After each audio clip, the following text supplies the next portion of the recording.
જય ખુખારમાં મેલડી મેલડી માતા ફોટામાં નહીં તમારા હૃદયમાં છે તે વાત ઉપર ખુખારમાં મેલડીએ શું પ્રવચન આપ્યું તે આપણે આ વિડીયોમાં જોશું. જય ખુખારમાં મેલડી.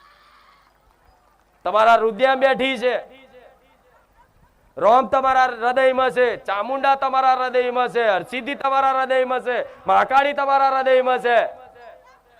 અને આ વિશ્વાસ રાખી અને ખરેખરમાં જો કદાચ હૃદય પર હાથ મેલો ને તો આજે તમારી માં ધક ધક ધક ધક કરે છે.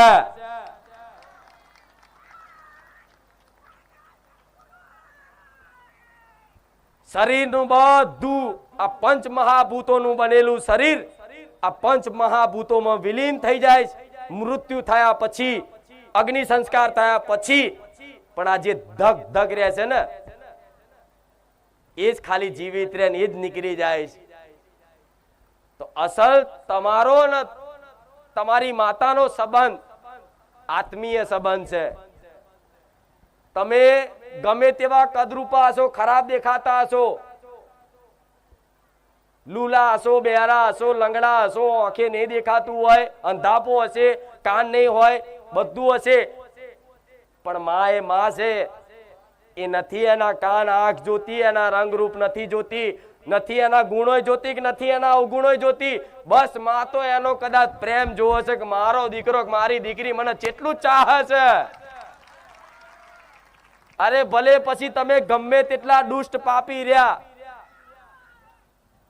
ગમે તેટલા તમે દુષ્ટ પાપી રહ્યા, ગમે તેટલા તમારા ખરાબ કર્મો રહ્યા, પણ તમારી માં એ પાપય નથી જોતી કે નથી પુણ્ય જોતી. બસ એ તો એક અંતરનો તમારો અંતરનો નાભીનો એક પ્રેમ તમે એને માં કરીને કહો છો કે તું મારી માં.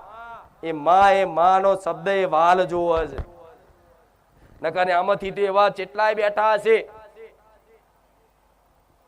કે મારા ધામમાં બેહવા લાયક એમના કર્મો નહીં, મંદિરમાં જવા લાયક એમના કર્મો નહીં.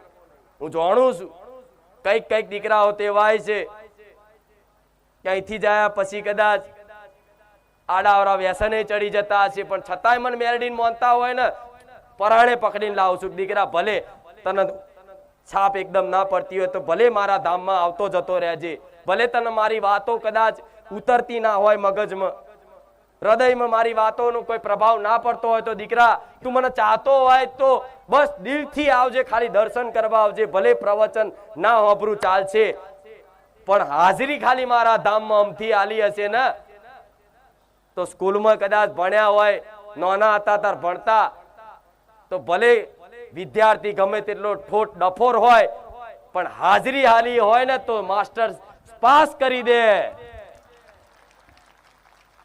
એવી રીતે ગમે તેવો અજ્ઞાની, પાપી, દુષ્ટ, નીચ ગમે તેવો તમે અધમ ગણતા હોય પોતાની જાતને, ખરેખરમાં દેવી શક્તિની આગળ આવા નીચ પાપીને અધમ થઈ અને એના લાયક ના હોય ને એ રીતે જ એના ધામમાં જવું જોઈએ. અને આ રીતની ભાવનાથી આવશો ને એકદમ નાના બની કે માં તારા લાયક નહીં, પણ માં હું આવ્યો છું, મને સુધારી દે માં, સુધરવું છું, મારા સુધારી દે, મારા વિચારો હારા નહીં માં, મારા કર્મો હારા નહીં, મારા કાર્યો હારા નહીં માં. હવે તો બસ એક ઈચ્છા અંદરથી ઈચ્છા જાગી છે, સતના માર્ગે ચાલવું છે. તે માં ઘણા ઉપદેશો આલ્યા કે માં સતનો માર્ગ પકડી લો, સતનો માર્ગ પકડી લો, રોમનું નામ લઈ લો માં, રોમનું નામ લેવું છે, સતનો માર્ગે હેડવું છે માં. કોઈ ચોરી બેમાની કરવી નહીં માં, ઈમાનદારીથી જીવન જીવવું છે. ભલે ભીખ માગીને કદાચ દાડા કાઢવાનું થાય પણ તું મારી મેલડી મારી જોડે રહેજે. તારે દેવી શક્તિ પ્રાપ્ત થાય છે, એમને મળતી નથી. પણ આજે તો બસ જાણે બારેજા ગામમાં એક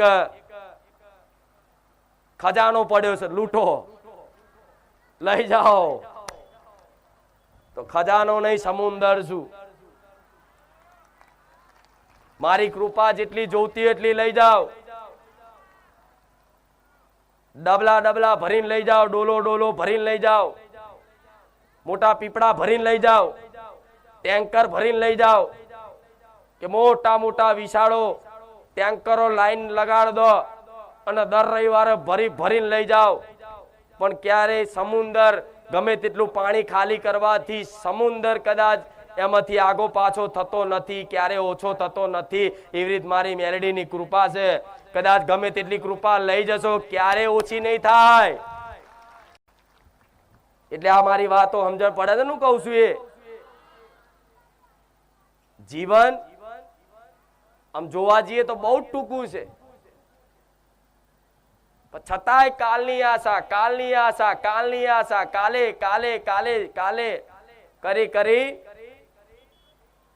ના બાળપણ જતું રહ્યું ખબર પડી, જવાની જતી રહી ખબર પડી, વૃદ્ધાવસ્થા આવી વિચારો સપના રૂપી લાગશે કે સપનું જોયું મેં, હા શું ખોટું?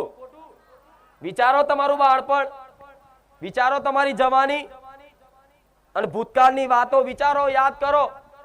એકાંતમાં બેઠા હશો ને તો એ અહેસાસ થશે ખારું સપના જેવું લાગે, ચમના દાડા જ્યાં ખબર ના પડી તો એ સપના જેવું લાગતું હતું ને, અત્યારે લાગે છે કે સપનું હતું.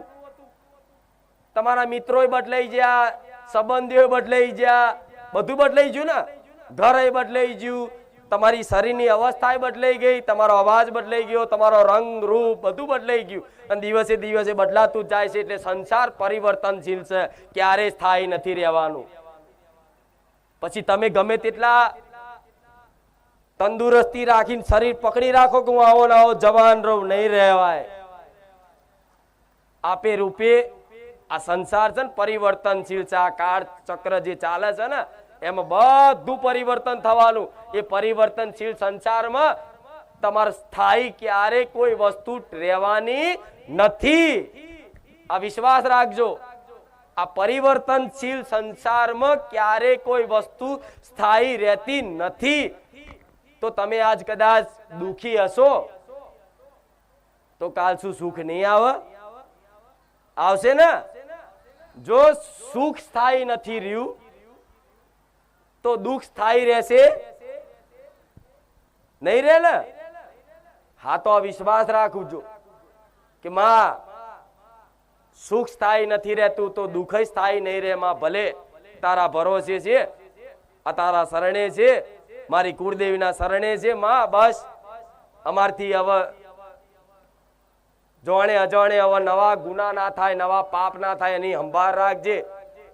માં ક્યાંક કદાચ ખોટું કરવા જઈએ ને તો અંદરથી માં એવી પ્રેરણાદાયક શક્તિ બની અને અમને રોકી લેજે. માં નવું પાપ ના કરવા દેતી. અને જો કદાચ અત્યાર સુધી જે થયું એ બધું માફ કરાવી દઉં મારા ભગવાન જોડે, પણ નવેસરથી ફરી ના થાય તો પણ મનુષ્યનો સ્વભાવ છે કે ડગલે ને પગલે કદાચ ઉપદેશ વાતો તો કદાચ મગજમાં ઉતારી લે, પણ કાલ ફરી જૂના અભ્યાસ વર્ષ કદાચ એ પાપો ગુના કરી બેઠો હોય પણ છતાંય કશું જ ના થતું હોય, તમારું મન તમે કાબુ ના રાખી શકતા હોય, તમારા વિચારો તમે કાબુ ના રાખી શકતા હોય, તમારા ક્રિયાઓ તમારી કાબુ ના રાખી શકતા હોય, તમારા વર્તનો કાબુ ના રાખી શકતા હોય, તમારો સ્વભાવ તમારા કાબુ ના રાખી શકતા હોય, કામ ક્રોધ મોહ લોભ આનાથી દુઃખી થાવશો ને તો કશું કાબુ તમારથી ના રહેતું હોય, પ્રયાસ કર્યા છતાંય તો પછી એક જ રસ્તો છે શરણાગતિ. માતાજી ભગવાનની આગળ શરણમાં થઈ જાઓ કે જેવો છું એવો માં તારો છું. લે આ શરીર સહિત મારા નામ સહિત આ તારો છું. આ બધું એને સોંપ્યું ને પછી માતાને સોંપ્યા પછી જવાબદારી કર્તવ્ય કોનું બને? માતાનું બને ને. તો પછી તમારે ચિંતા કરવાની જરૂર ખરી કે મારું શું થશે? અલે અત્યારે ભલે મોત કદાચ રોજ વાટા મારતી હોય, કાલ તમારી ઉપર વાટા ફેરા કરતો હોય, દુઃખ એવું બેઠાઈ ગયું હોય, પણ છતાંય કદાચ આ શરણાગતિ જેના જીવનમાં આવી જાય ને એનો વિશ્વાસ રાખજો દીકરાઓ. ભલે તમે ગમે તેવા હશો પણ જો તમે એવો મનથી વિશ્વાસ રાખો છો કે હું મારી મહાકાળીના શરણમાં છું તો દુનિયાનો કોઈ એવો કાળ પેદા નહીં થયો કે તમારો વાર ઓકો કરી જાય. દુનિયાની કોઈ એવી શક્તિ પેદા નથી થઈ કે તમને દુખી કરી જાય, તમને પરાસ્ત કરી જાય. પણ શરણાગતિ આપી દો એક વખત દેવને કે માં લે હું તો બુદ્ધિ વગરનો છું, મારા કોઈ જ્ઞાન નથી, મારી ભક્તિ કરવાની કોઈ લાયકાત નથી, માં મારી કોઈ સામર્થ્ય નથી, મારા કોઈ એવા હારા જબરા કર્મો નથી. અત્યાર સુધીમાં અઢળક લાખો ગુના પાપો કર્યા છે માં, પણ છતાંય જેવો છું ને એના સહિત હું તારા શરણે આવ્યો છું. લે તારા માથે પડેલો દીકરો છું, દીકરી છું, અંબાર. શું કહેવાનું માને? તારા માથે પડેલો દીકરો છું, તારા સંભાળ રાખવી પડશે.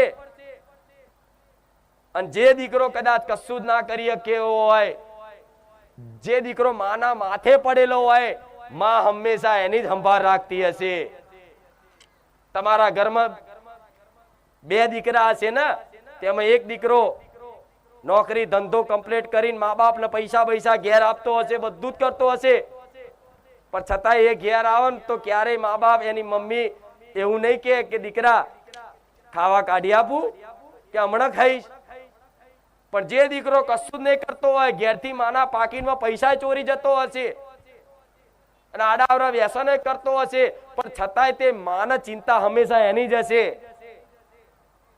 જે દીકરો નોકરી ધંધો કરે એને માં ક્યારેય ફોન નહીં કરે કે ક્યાં શું કેટલા વાગશે. અને જે આવી રખડી ખાતો હશે ને એને તો રાત દાડાની ચિંતા, માં ઊંઘશે નહીં કે જો લગીન એ ના આવે ને તો લગીન હું ના ખાઉં. હા શું ખોટું? જેમ માને ખબર છે કે આ મારા આશ્રિત છે, આ મારા શરણે છે, એટલે માની ફરજ બને છે, માનું કર્તવ્ય બને છે એને હાચવવાની. પછી એ દીકરો માં નહીં જોતી, માની અંદર તો મમતા છે, કરુણા છે, દયા છે. માં નહીં જોતી કે મારો દીકરો કેટલા પાપીલો છે, ગમે તેવા પાપ કર્યા હોય, ગમે તેવું ખોટું કર્યું હોય, કદાચ સામે વાળાને મારીને માથું ફોડીને આવ્યો હોય અને કોઈક મારવા આવ્યું હોય ને તો માં એવું કે મારો દીકરો છે, ભલે માર્યું શું થઈ ગયું તારું, જા કે નહીં. આ તમારો નાનો દીકરો હોય, કોકનું બાજુવાળાનું માથું ફોડીને આવે અને બાજુવાળાની મમ્મી મારવા આવે બરોબર, તો તમે એનો બચાવ કરો છો ને? તમે શું કહો છો? તરત એના બાથમાં લઈને કે ભલે મારા દીકરાએ કદાચ તારા દીકરાનું માથું ફોડી નાખ્યું, એની માં બે લાફામાં લે છે પણ બીજાને નહીં મારવા દે. આ શું ખોટું? તે એવી રીતે તમારી આ કુળદેવી છે ને, તમે એના શરણે છો ને એના આશ્રિત છો ને, તો કોઈ નડતર વાળા દેવ કદાચ તમારા કર્મોના કારણે તમારા ઘેર કદાચ તમને નડવા માટે, દુખી કરવા માટે આયા ને, તો જો માના શરણે હશો ને તો તમારી માં બે લાફા માર દેશે, પણ 4 લાફા બહારની માને નહીં મારવા દે. હું કહું છું સમજણ પડે છે ને? બહુ ઊંડી વાત છે. કોઈ માતા એમને નડતી નથી, કોઈ મેરડી, કોઈ સધી, કોઈ સિકોતર, કોઈ ઝોપડી એમને નડતી નથી, કોઈ મસાણી એમને નડતી નથી, કોઈ કારકા એમને નડતી નથી. નડે ક્યારે? જ્યારે તમે કોઈ વ્યક્તિનો ગુનો કરો ત્યારે દેવ નડે. આજ મને મેરડી માતાને હજારો ગારો બોલી જાય, હું મેરડી માતા દરિયા દિલ છું, ક્યારે કોઈ ના નડું, પણ જો મારા દીકરાને એક ગાર બોલો તો મારી આંખો લાલ થાય, જેમ કે મને મારો દીકરો વાલો છે. આ શું ખોટું? તે એવી રીતે કદાચ કોઈ માતાજીનું કોઈ નડતરે હોય, કોઈ હોય કે હા મેલડી માનું દુઃખ છે, તો મેલડી માનું દુઃખ આવ્યું કેમ? તો કદાચ તમે કોઈના હકનું લઈ લીધું હશે, કોઈનું પડાઈ લીધું હશે, કોઈને લાફો માર્યો હશે, કોઈની બજાર વચ્ચે આબરૂ લીધી હશે, કોઈની છેતરપિંડી કરી હશે, કોઈનો નેહાકો લીધો હશે, કોઈને નીચા દેખાડ્યા હશે, કોઈનો મજાક કર્યો હશે, કોઈનું દિલ તોડ્યું હશે.